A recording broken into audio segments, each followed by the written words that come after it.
What's up guys, it's Drac, and today I'm bringing you a review of this. I know, it's another Halo BoomCo blaster. Now, before we get into this, I paid 20 United States dollars for this, and basically, I know that I got robbed. So, if I seem a little bit salty, that isn't BoomCo hate, that's buyer's remorse. Now, you can currently get this for, I think, $7 on Amazon US, so it shouldn't cost nearly that much. But, at first I was just really confused by what this was. I was like, what is a UNSC H-295? And a little bit of perspective there for some of you is that I stopped playing Halo after the last good Halo game, which was, of course, Halo 3.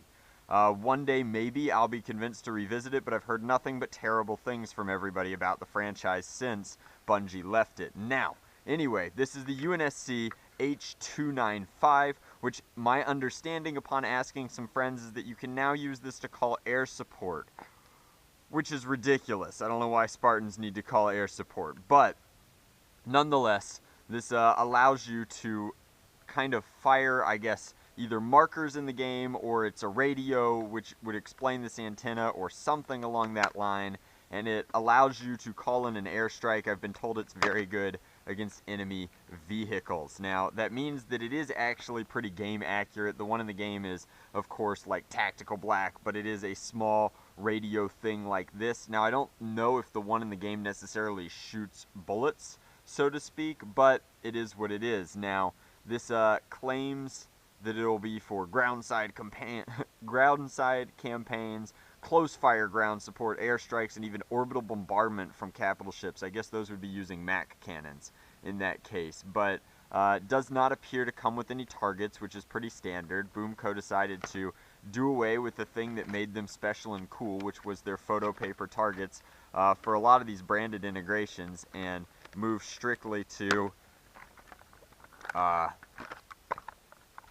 just building them as video game replicas or as movie tie-ins. Now, they tend to be way more expensive when they release than they are at actual retail, and I really want to know like what the distribution for this sort of thing is supposed to look like, that keeps being the case. But I was wildly disappointed with the Ghostbusters blaster because it was, again, just overpriced for a single-shot pistol, and I think that this is going to be all the same. So it's really interesting to me that BoomCo has decided to like go this route, like hardcore dedicated into branded IP to sell things as opposed to just making good blasters.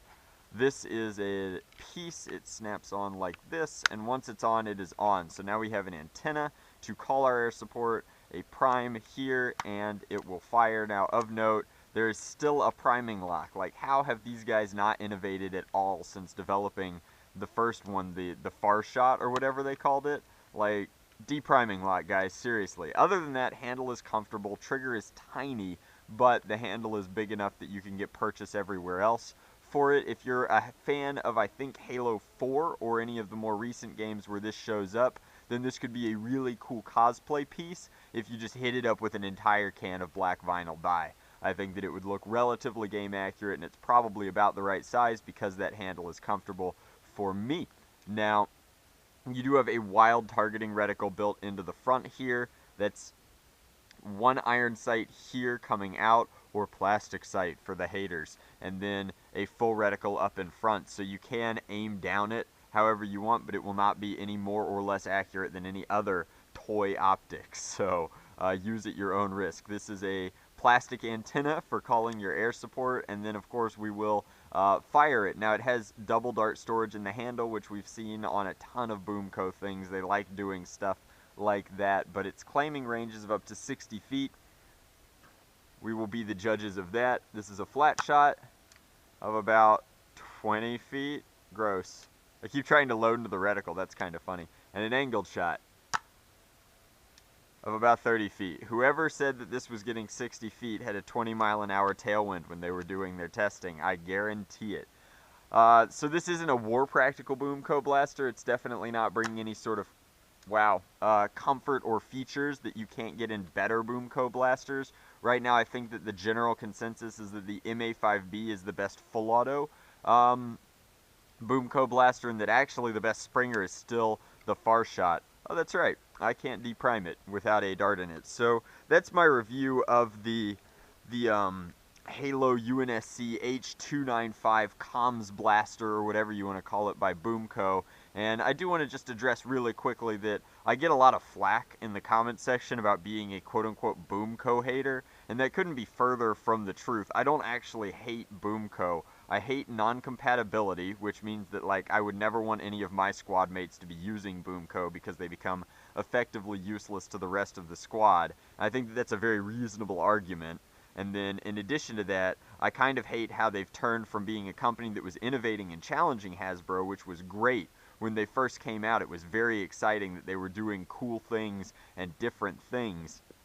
And they've kind of become like this sort of marketing shill machine recently, where it's Mattel's way of taking their intellectual property that they're allowed to make toys on and turning it into quote-unquote guns and selling those to a specific target demographic. They're overcharging for them, and frankly, we don't get a ton of innovation that way that we otherwise did. It's great for props, and I do a lot of work with props, so I definitely still like that they exist and that they're doing this stuff. I just wish that they would go back to making like really good blasters that did different sorts of stuff. That's all.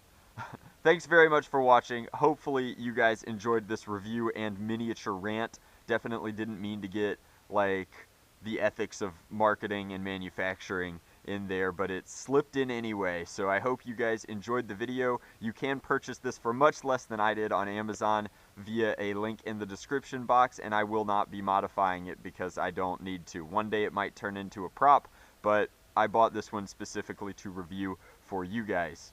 Take it easy.